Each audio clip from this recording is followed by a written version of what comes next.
नमस्कार. दिवाळीच्या तुम्हा सगळ्यांना पद्मजा रसोईकडून खूप खूप शुभेच्छा. दिवाळी फराळातील आज आपण अनारसे कसे करायचे ते बघणार आहोत. बऱ्याचदा अनारसे तेलामध्ये विरघळतात, त्याला म्हणावी तशी जाळी पडत नाही. अनारसे वातट चिवट होतात. अनारशाला छान जाळी पडावी त्यासाठी तांदूळ कोणता वापरायचा, गुळाचं प्रमाण काय असायला हवं, त्यासोबतच अशा काही टिप्स बघणार आहोत जेणेकरून तुमचे अनारसे पहिल्याच प्रयत्नात छान असे खुसखुशीत आणि कुरकुरीत होतील. अनारशाची अगदी सविस्तर कृती मी तुमच्यासोबत शेअर केलेली आहे, त्यामुळे व्हिडिओ कुठेही स्किप करू नका, शेवटपर्यंत नक्की पहा. अनारशासाठी आपल्याला तांदूळ भिजत घालायचा आहे. त्यासाठी इथे मी मेजरिंग कपाने 2 कप एवढा हा तांदूळ घेते. तुमच्याकडे मेजरिंग कप नसेल तर घरातील कोणत्याही एका वाटीच्या प्रमाणाने तुम्ही हा तांदूळ मोजून घेऊ शकता. तांदूळ घेताना थोडासा जाडा किंवा रेशनिंगचा तांदूळ सुद्धा तुम्ही इथे वापरू शकता. ज्याचा भात छान मोकळा सरसरीत होतो असा तांदूळ वापरायचा. त्याचे अनारसे खूप छान जाळीदार तयार होतात. इथे फक्त आपल्याला इंद्रायणी राईस सोडून तुम्ही इथे घरातील रोजच्या वापरातला कोणताही तांदूळ वापरू शकता. यामध्ये भरपूर असं पाणी घालायचं आणि सुरुवातीलाच आपल्याला हा तांदूळ छान चोळून धुवायचा आहे. त्यानंतर आपल्याला तांदूळ बिलकुलही चोळून धुवायचा नाहीये. आता ह्याच्यातलं सगळं पाणी काढून घेतलं, यामध्ये स्वच्छ पाणी घालून घेतलं आणि हा तांदूळ आपल्याला आता 3 दिवस आणि 3 रात्री भिजवायचा आहे. चौथ्या दिवशी आपल्याला हा तांदूळ उपसून यापासून अनारसे करायचे. आज पहिला दिवस आहे. पहिल्या दिवशी यावरती झाकण ठेवून आपण आता ह्याच पद्धतीने दुसऱ्या दिवशी सुद्धा तांदळातलं पाणी काढणार आहोत. असं केल्यामुळे अनारशाच्या पिठाला खूप जास्त आंबट वास येत नाही. आता दुसरा दिवस आहे. दुसऱ्या दिवशी बघा तुम्ही पाण्यावरती सुद्धा खूप असे बुडबुडे आलेले आहेत. अगदी हलक्या हाताने तळापासून आपल्याला हे सगळे तांदूळ फिरवून घ्यायचे आणि याच्यातलं पाणी काढून घ्यायचंय. यामध्ये दुसरं स्वच्छ पाणी भरायचंय आणि यावरती झाकण ठेवून पुन्हा आपल्याला तिसऱ्या दिवशी सुद्धा हीच प्रोसेस करायची आहे. व्हिडिओ खूप जास्त मोठा होऊ नये यासाठी मी तुम्हाला डायरेक्ट चौथ्या दिवशी तांदूळ दाखवतेय. पाण्यावरती भरपूर असे बुडबुडे आलेले आहेत. तांदूळ तळापासून या पद्धतीने हलवून घ्यायचाय आणि ह्याच्यातलं पाणी काढून घ्यायचंय.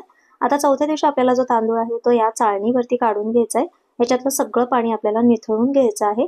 4 दिवस आपण तांदूळ भिजवून घेतलाय, त्यामुळे तांदूळ बघा अगदी मस्त बोटाने सुद्धा चुरता येईल इतका व्यवस्थित असा भिजलेला आहे. घरामध्येच आपल्याला हा तांदूळ थोडासा सुकवून घ्यायचा आहे. त्यासाठी कॉटनच्या कपड्यावरती हा तांदूळ असा पसरून घ्यायचा आहे आणि आपल्याला तांदूळ खूप जास्त सुद्धा सुकवायचा नाहीये. फक्त 15 ते 20 मिनिट आपल्याला हा तांदूळ सुकवून घ्यायचा आहे. आता बघा वरच्या साईडने तांदूळ सुकलेला आहे, पण आतून तांदळामध्ये ओलावा आहे.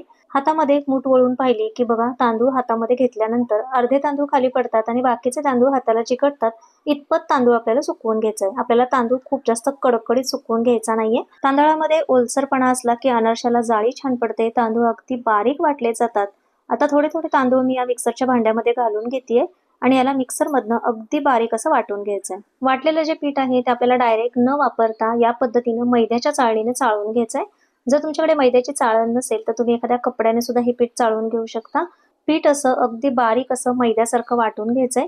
पीठ जर खूप जास्त जाड रवाळ दळलेलं असेल तर त्यामध्ये गूळ घातल्यानंतर अनारसे तेलामध्ये विरघळतात. आता जे पीठ आपण चाळून घेतोय ते पीठ सुद्धा मी तुम्हाला दाखवते. तांदळामध्ये किती ओलसरपणा आहे आणि यामध्ये जो ओलसरपणा आहे त्यामध्येच आपल्याला गूळ घालून घ्यायचा आहे. तांदूळ सगळे चाळून झाले. आता गुळाचं प्रमाण बघूया. ज्या कपाने आपण तांदूळ मोजून घेतला होता त्याच कपाने आपल्याला गूळ सुद्धा मोजून घ्यायचा आहे. गूळ घेताना थोडासा पिवळसर आणि अगदी मऊसूत असा गूळ घ्यायचा. गूळ जर खूप जास्त काळपट घेतलेला असेल तर त्यामुळे अनारसे खूप काळे होतात आणि थोडासा पिवळसर कलरचा गूळ वापरला तर अनारसे छान असे गोल्डन कलर मध्ये तयार होतात. तर ज्या कपाने मोजून आपण तांदूळ घेतलेला त्याच कपाने 1.5 कप आपण इथं गूळ घेतलेला आहे. घरगुतीसाठी इथे मी 2 कपाचं प्रमाण सांगितलंय, पण तुम्हाला जर विक्रीसाठी अनारशाचं पीठ करायचं असेल तर 1 किलोच्या तांदळाच्या पिठासाठी 750 ग्रॅम गूळ इथं तुम्ही घेऊ शकता आणि त्याचे अनारसे अगदी मस्त जाळीदार ह्याच पद्धतीने तयार करू शकता. पिठामध्ये लगेचच आता गूळ घालून त्याला व्यवस्थित मिक्स करून घ्यायचा आहे. तर बघा हाताने जितका मिक्स होतोय तेवढा मी मिक्स केलाय, पण तरीही त्याचा व्यवस्थित गोळा होत नाहीये. यातलं मी थोडं थोडं मिश्रण या मिक्सरच्या भांड्यामध्ये घालते आणि याला थोडंसं फिरवून घेते. खूप जास्तीचं सुद्धा मिक्सरमध्ये फिरवायचं नाही, तर मिक्सरच्या भांड्यामध्येच गूळ आणि तांदळाचा लगेचच गोळा तयार होतो. गूळ आणि तांदूळ एकजीव झाला की त्याचे असे लगेचच गोळे करता येतात.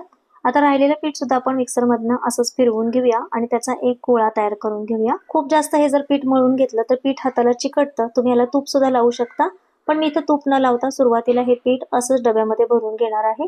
तर इथे एक स्टीलचा कोरडा डब्बा घेतलाय, त्यामध्ये हे गोळे तयार करून घ्यायचे आणि या डब्यामध्ये हे गोळे ठेवून द्यायचे. म्हणजे 2 ते 3 दिवसात पिठाला छान जाळी येते आणि अनारशाचं पीठ बनवून तयार होतं. फक्त 2 पदार्थापासूनच आपलं हे अनारशाचं पीठ बनवून तयार होतं. विकतचं पीठ आणण्यापेक्षा घरी तयार केलेलं हे फ्रेश पीठ तुम्ही अनारशासाठी अगदी 2-3 महिने वापरू शकता.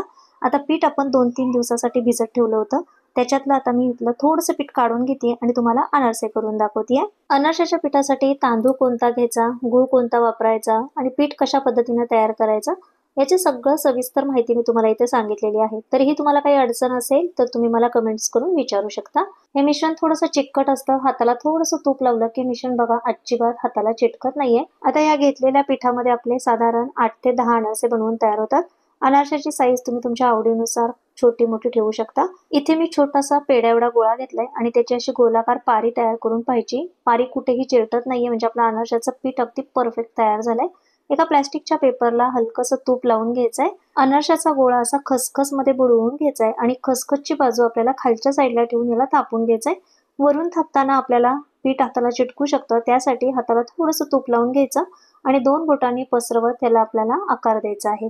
तर तुम्ही अनारसे कोणत्या साईजमध्येही करू शकता, छोटे मोठे. तर मी इथे थोडासा मोठा असा अनारसा तयार करून घेतलाय. प्लास्टिकच्या पेपरवरून आपल्याला हा अलगद असा उचलून तेलात सोडता येतो. प्लास्टिक पेपर जर तुम्हाला वापरायचा नसेल तर तुम्ही इथे केळीचं पान सुद्धा वापरू शकता.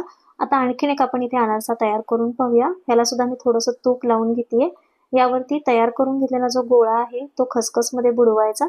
खसखसची बाजू आपल्याला खालच्या साईडला ठेवायची आहे. हाताला थोडंसं तूप लावून घ्यायचंय आणि 2 बोटांच्या साह्याने किंवा जर जमत असेल तर एका बोटाच्या साह्याने याला असा गोलाकार आकार देऊन घ्यायचा आहे. अनारसे थापताना अगदी पातळ असे अनारसे थापून घेतले की अनारसे छान कुरकुरीत होतात. तुम्हाला थोडेसे जर सॉफ्ट हवे असतील तर थोडेसे जाड केलेत तरी चालेल. इथे मी तेल गरम करून घेतलेलं आहे. गॅसची फ्लेम मंद करायची आहे आणि त्यावरती आपल्याला हे अनारसे सोडून घ्यायचे.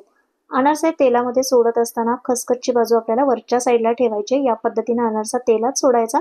अनारसे कुठेही आपले तेलात विरघळलेले नाहीयेत. अनारसे छान फुलून वरती आले की झाऱ्याच्या साह्याने यावरती असं तेल ओतायचंय, म्हणजे वरतून सुद्धा ह्याला छान जाळी येते. त्यानंतर लगेचच अनारसे आपल्याला झाऱ्यावरती घ्यायचे आहेत आणि दुसऱ्या चमच्याने यावरती तेल सोडायचं. यामुळे अनारसे खूप जास्त काळपट कलरवरती होत नाहीत, छान असा गोल्डन कलर येतो आणि अनारसे तळायला खूप जास्त वेळ सुद्धा लागत नाही. तळून घेतलेले अनारसे खूप जाळीदार असतात, त्याला चाळणीवरती ठेवून तेल निथळण्यासाठी ठेवायचं आहे. आणखीन एक इथं मी अनारसा तुम्हाला तळून दाखवते. बघा, अनारसा तेलामध्ये घातल्यानंतर कुठेही विरघळत नाहीये, लगेचच फुलून वरती येतो. तर सुरुवातीला तेल चांगलं गरम करून घ्यायचं, त्यानंतर गॅसची फ्लेम मंद करायची आणि नंतर अनारसे सोडायचे. गरम तेलामध्ये जर अनारसे सोडले तर ते पटकन काळे होतात आणि व्यवस्थित असे आतमध्ये शिजले जात नाही.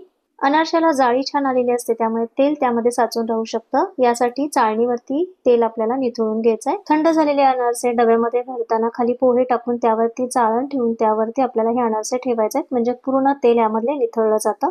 मस्त असे कुरकुरीत अनारसे बनवून तयार होतात. या पद्धतीने अनारसे नक्की ट्राय करून पहा. रेसिपी आवडली असेल तर व्हिडिओला एक लाईक करा. पुन्हा भेटूया अशाच एका छानशा नवीन रेसिपी सोबत. धन्यवाद.